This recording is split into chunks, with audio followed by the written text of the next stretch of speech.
Hello' বন্ধুসকল মোৰ educational Chris YouTube চেনেলটোত আপোনালোকক স্বাগতম জনাইছোঁ। মই আজি কেইটিমান জিকেৰ কুৱেশ্যন লৈ আহিছোঁ। এই জিকেৰ কুৱেশ্যনবোৰ সকলো এক্সাম যেনে ADRE, Assam police, DHS, SSC যিকোনো এক্সামৰ কাৰণে অতি গুৰুত্বপূৰ্ণ, ঠিক আছে। সেইকাৰণে অতি গুৰুত্ব সহকাৰে চাব। চাওক, প্ৰথম কুৱেশ্যনটো হ'ল which day is observed as rhino day in Assam. অসমত গড় দিৱস কেতিয়া পালন কৰা হয়? ইয়াৰ শুদ্ধ উত্তৰটো হ'ল অপশ্যন চি 22 ছেপ্টেম্বৰ, ঠিক আছে। 22 ছেপ্টেম্বৰ তাৰিখে অসমত গড় দিৱস হিচাপে পালন কৰা হয়, ঠিক আছে। নেক্সট কুৱেশ্যন চাওক, নেক্সট কুৱেশ্যনত কি কৈছে? ইন হুইচ ডিষ্ট্ৰিক্ট শ্ৰী সূৰ্য পাহাৰ ইজ লোকেটেড। সূৰ্য পাহাৰ ক'ত অৱস্থিত, ঠিক আছে। সূৰ্য পাহাৰ অৱস্থিত গোৱালপাৰাত। শুদ্ধ উত্তৰ অপশ্যন বি, ঠিক আছে। নেক্সট কুৱেশ্যন হ'ল Sati Sadhini was a queen of which dynasty. Sati Sadhini কোন বংশৰ ৰাণী আছিল, ঠিক আছে। সতী সাধিনী আছিল চুতীয়া বংশৰ ৰাণী, ঠিক আছে। নেক্সট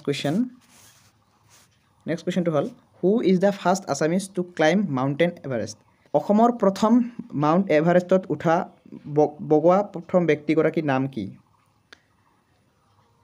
প্ৰথম ব্যক্তিগৰাকীৰ নাম হ'ল তৰুণ শইকীয়া। শুদ্ধ উত্তৰ অপশ্যন বি, ঠিক আছে। Next question who is appointed as first ever sports ambassador of Assam. অসমৰ ক্ৰীড়া এম্বেচাডৰ হিচাপে কাক নিয়োগ কৰা হৈছে? ইয়াৰ শুদ্ধ উত্তৰটো হ'ল option A Hima Das. Next question which Assamese writer is also' known as উপন্যাস সম্ৰাট। উপন্যাস সম্ৰাট বুলি কাক জনা যায়? চাওক, উপন্যাস সম্ৰাট বুলি ৰজনীকান্ত বৰদলৈক জনা যায়। অপশ্যন চি শুদ্ধ উত্তৰ। Next question the Baishagu festival is celebrated by which ethnic group of Assam. অসমৰ কোন জনগোষ্ঠীয়ে বৈশাগু ফেষ্টিভেল উদযাপন কৰে? ইয়াৰ শুদ্ধ উত্তৰটো হ'ল অপশ্যন এ বড়ো। নেক্সট কুৱেশ্যন 8 নম্বৰ কুৱেশ্যনটো হ'ল দ্য নবেল অভিযাত্ৰী ৱাজ ৰিটেন বাই। অভিযাত্ৰী উপন্যাসখন কোনে লিখিছিল? ইয়াৰে শুদ্ধ উত্তৰটো হ'ল option C Nirupama Borgohain. Next question 8 number কুৱেশ্যনটো হ'ল IIT Guwahati was established in the year. IIT Guwahati কেতিয়া প্ৰতিষ্ঠা হৈছিল? ইয়াৰে শুদ্ধ উত্তৰ হ'ল অপশ্যন বি 1994 চনত, ঠিক আছে। নেক্সট কুৱেশ্যনটো হ'ল who established the Koch dynasty. Koch বংশ কোনে প্ৰতিষ্ঠা কৰিছিল? কোচ বংশ প্ৰতিষ্ঠা কৰিছিল বিশ্বসিংহই, ঠিক আছে। নেক্সট কুৱেশ্যন 11 নম্বৰ কুৱেশ্যনটো হ'ল Hima Das is also' known as by the nickname of. Hima দাসৰ নিক নেম কি? নিক নেম মানে উপনাম কি? ঠিক আছে। হিমা দাসৰ উপনাম হ'ল দিহিং এক্সপ্ৰেছ, ঠিক আছে। Next question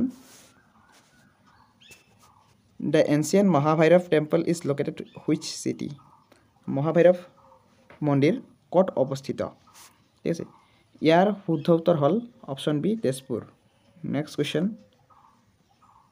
in which year Cotton College was established. ঠিক আছে। কটন কলেজ কোন চনত প্ৰতিষ্ঠা হৈছিল? ইয়াৰে শুদ্ধ উত্তৰ হ'ল অপশ্যন বি 1901 চনত। Next question which politician is also' known as iron man of Assam. অসমৰ আইৰণ মেন বুলি কাক জনা যায়? ইয়াৰে শুদ্ধ উত্তৰ হ'ল অপশ্যন চি বিষ্ণুৰাম মেধি, ঠিক আছে। নেক্সট কুৱেশ্যন আৰু আজিৰ লাষ্ট কুৱেশ্যন এইটো which one is the largest tributary of river Brahmaputra.